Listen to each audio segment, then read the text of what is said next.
While economic growth is expected to slow in Canada, forecasters are not calling for a recession in our province, and here's a few different reasons why. Happy New Year, everyone. Monica Wokietko with eXp Realty. Now, normally I focus on a market update with numbers from the previous month, but I wanted to start the year off with what the Calgary Real Estate Board, CREB, forecasts for our province in 2023.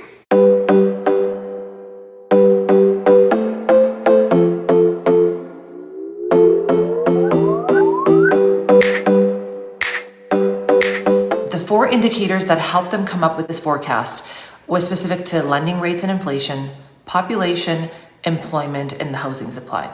So let's look at some of these things. Bank of Canada is not expected to lower overnight target rates until 2024. However, we could see narrowing spread of mortgage lending rates before the end of 2023. Over the first 3 quarters of 2022, Alberta saw a surge in both international and interprovincial migration, contributing to tighter rental markets and ownership demand. Much of the interprovincial migration has been driven by people moving from Ontario and BC into the province.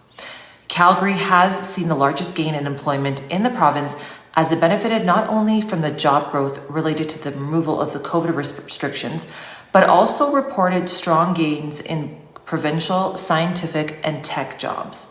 So job growth is expected to slow in 2023 to 1%. However, previous gains in professional jobs and further gain in these sectors such as healthcare should continue to support a relatively stronger housing market. Calgary has not faced supply challenges for some time, but resale inventories ended in 2022 at the lowest level seen since the pre-financial crisis in 2005. So while some of the supply challenges are expected to be addressed by the new home sector, there's no indication that current construction levels relative to the population size will create a scenario where we will see too much supply come into the market. Taking these things into consideration, CREB has forecasted sales of over 25,000 in 2023, and levels are still expected to be higher than the activity reported before the pandemic. While Calgary and Edmonton and surrounding areas are not immune to the impacts of inflation and higher lending rates, they have not experienced the same level of price gains and are not expected to go through the same level of declines.